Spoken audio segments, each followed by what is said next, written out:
Hey guys, welcome to our channel. So இன்றைக்கி இந்த வீடியோவில் பார்த்தீங்கன்னா தி கிரேட் ஃப்ளூட் அப்படிங்கிற ஒரு சயின்ஸ் ஃபிக்ஷன் அட்வென்ச்சர் மூவியை பற்றி பார்க்கலாம். ஸோ இது பார்த்தீங்கன்னா 2025 ரிலீஸ் ஆன ஒரு மூவி தான். டப்பிங் அவைலபிளாக இருக்குது. டேரெக்டாகவே பார்த்தீங்கன்னா நெட்ஃப்ளிக்ஸில் ரிலீஸ் பண்ணிட்டாங்க. இந்த மூவியோட ஸ்டோரி என்ன அப்படின்னா, ஸ்டார்டிங்கில் ஒரு அப்பார்ட்மெண்ட் இருக்கும். அங்கே ஒரு உமன் பார்த்தீங்கன்னா அவங்களோட சன் கூட இருப்பாங்க. சடனாக பார்த்தீங்கன்னா அவுட் சைடில் ஒரு பெரிய ஃப்ளூட் வர ஆரம்பிக்கும். ஸோ இப்போ எல்லாருமே பார்த்தீங்கன்னா அந்த இடத்த விட்டு எஸ்கேப் ஆகிட்டு இருக்காங்க சர்வை பண்ணுறதுக்கு. இப்போ ஹீரோயினுமே சர்வை பண்ண ட்ரை பண்ணுவாங்க. ஸோ அந்த இடத்துல பார்க்கும்போது ஆடியன்ஸ் எல்லாருக்குமே இது ஒரு சர்வைவல் மூவி அப்படின்னு தோணும்.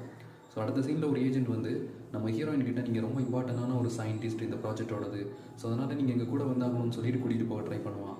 திடீர்னு ஒரு கேங் வந்து கன் ஷூட் நடத்தும். ப்ளஸ் அடுத்த சில சீக்வன்ஸ்லாம் மாறி மாறி நடக்கும். சடனாக பார்த்தீங்கன்னா மொத்த வேர்ல்டுமே டிஸ்ட்ராய் ஆகிற மாதிரி காட்டுவாங்க. ஹீரோயின் மட்டும் ஒரு ஸ்பேஸ்ஷிப்பில் ட்ராவல் பண்ணுற மாதிரி. அடுத்த வித்தின் செகண்ட்ஸில் எல்லாமே ரீஜெனரேட் ஆக ஆரம்பிக்கும். ஸோ இந்த மாதிரி டைம் லூப் மாதிரி நடந்துக்கிட்டே இருக்கும் ரிப்பீட்டடாக. ஸோ கிளைமேக்ஸில் தான் தெரியும் ஒரு ஏஐக்கு ஹியூமன் எமோஷனை நான் கொண்டு வரதுக்காக இதை பண்ணியிருப்பாங்க அப்படின்னு. அங்கே நடக்கிறது எல்லாமே ஒரு கம்ப்யூட்டர் ப்ரோக்ராம் மாதிரி தான். அதாவது எப்போ ஹீரோயின் பார்த்தீங்கன்னா அவங்களோட குழந்தைய சர்வை பண்ணி காப்பாற்றுறாங்களோ, ஸோ அது வரைக்கும் இது நடந்துகிட்டே இருக்கும். ஒரு ரியல் எமோஷனாக ஏஐக்கு கொடுக்குற மாதிரி ட்ரை பண்ணி பாருங்கள்.